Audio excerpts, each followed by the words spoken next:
I know that many of you undertake a site study as part of your history program, and that's a great approach to take.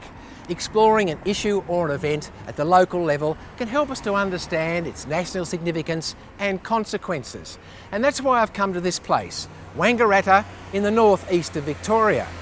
I'm trying to find out what happened in communities like this during the war, and that's probably going to help me better understand the impact of the war on all of Australia. Now, it's almost 100 years since Wangaratta was involved in World War I, and if I examine the landscape carefully, I think it'll tell me lots of things about its past. And here's one of those hints. You know, wherever you are in Australia, you'll find memorials like this, and they all have stories to tell. Look at this inscription: supreme sacrifice, duty nobly done. Noble civic ideas. And the names on this memorial, there are 21 in all, and that tells me that this tiny community got behind the war effort. These men volunteered and these men died. Now, you often see family names, 2, 3, 4 names from the one family. And that reminds me that families were involved back home. Here I can see that 2 brothers died. A terrible tragedy. But of course it's just as tragic if some of these single names represent only sons.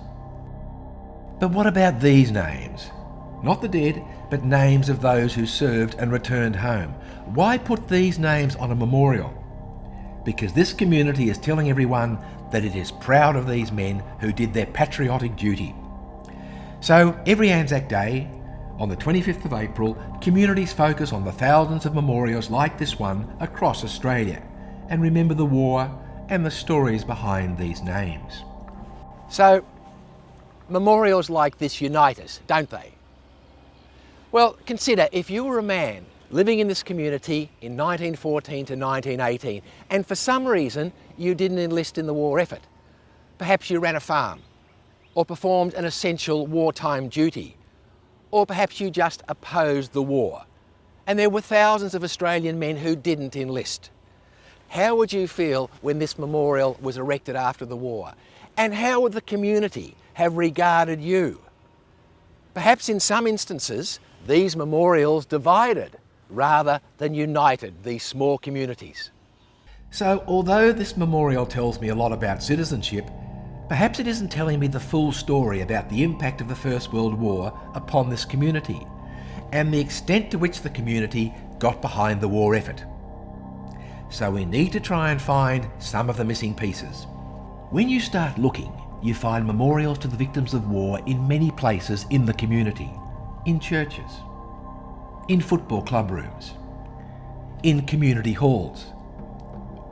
This reminds us that the impact of death hits whole communities, not just individuals and specific families. If a man was killed during the war, that death rippled through the community. There were footy teammates who played in the same team, friends who went to the same church on Sundays, and schoolmates who knew him well. It's especially interesting to find memorials in schools like the Wangaratta High School, because these are an important part of the history and heritage of the local community. Now, these memorials have something important to say. They tell us that there are stories worth preserving and that there's information worth passing on to future generations. Now, they also remind us that these men, now fading photographs on a wall, were once young and real, just like the students who attend this school. I think it's great to be able to recognise what these people have done for us. I mean, times have changed so much since these people made such sacrifices for us, and it's thanks to them that we live in such a great place. Yeah, some of these names are still familiar in the community. We have some of their great-great-grandchildren at school and stuff, and it's good when we, each year we focus on a certain person, and it's good we sometimes get their family members to say something about, and they wear their medals and talk about what they did. It's good. They obviously cared a lot about the future of Australia and just protecting it for everybody else. My great pop, just in the First World War, just worked making shoes and stuff for the horses, but yeah, so it's good to actually think that someone in my family was out there and contributing to what we've got today. All these photos are of men. But where are the women in this story? Largely hidden, but there are enough clues to make us start thinking. Some women served as nurses, but not many. They were just not allowed to. Many raised funds and sent packages to the troops. Others became involved in urging eligible men to enlist, even sending white feathers to symbolise cowardice to those who had not enlisted. But many others opposed recruiting and fought against conscription. It's important to realise that we cannot generalise. We have to look carefully at the evidence and realise that different women were affected differently and responded differently. Take this gravestone for instance, here at the Millawa Cemetery. Mrs. Ferguson lived through the war. She saw 4 sons go away to fight, and 3 of them did not return. How could she bear that sorrow? And there are other gravestones here. This is a particularly interesting grave site. It's great to discover a site such as this one because it actually records the service of a nurse during World War I. This lady is named Elizabeth Rothery, and she died in 1918 on the 15th of June, and her tombstone says she died during active service. It's a particularly sad site because it also records the name of her brother, Henry Norman Rothery, who was killed at Lone Pine, Gallipoli on November the 29th, 1915, aged 20 years. It's a real pity to see a grave site such as this in such a state of disrepair. This woman made obviously an enormous contribution to her community, and it's a site that gives us a much clearer indication of the role of some women during World War I. Local historical societies are fascinating places to find out about the history of our communities. And I'm at the Wangaratta Local Historical Society with Val Gleeson, OAM, and she's the Honorary Secretary of this association, and she's going to tell us about someone very special who typifies civic leadership in a community. Yes, well, his name was John Austin Marnie, but they called him Austin Marnie. He was the first dux of the Agricultural College that started up in Chisholm Street in the 1900s. He was an all-rounder sports person. He started the Old Boys College when he went to Melbourne. They were called up during the war. He went to fight for his country, and he died in the last days in France.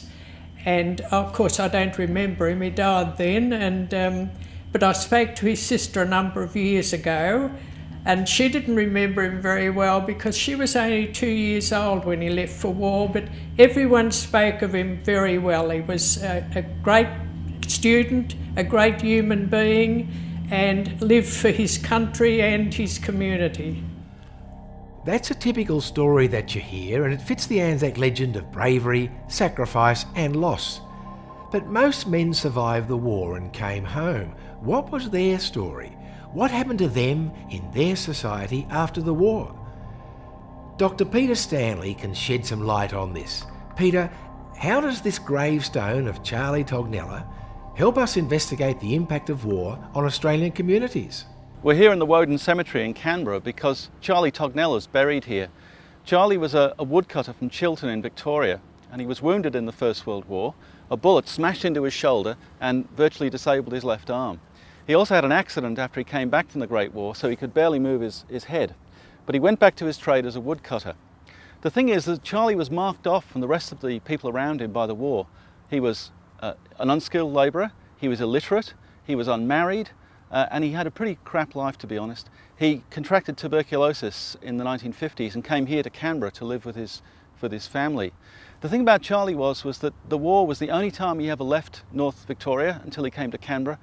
And Charlie's life really was ruined by the war because he didn't marry, he couldn't get another job, he lived in the same place. And you realise that the war really destroyed some people's lives even though they came back from it. I spoke earlier about the importance of exploring a community's landscape. You never know what you'll find. And that's why I've come up the road a little way from Wangaratta to the beautiful historic town of Chiltern. And I'm here at the Athenaeum Museum. And believe you me, it is a treasure trove of historical artefacts. There are stories everywhere here.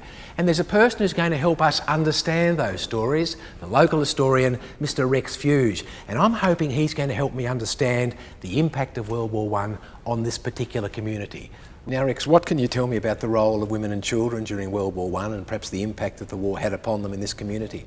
Yes, it certainly had a large impact on certainly the young people, the boys and the girls of Chiltern and Barnawartha.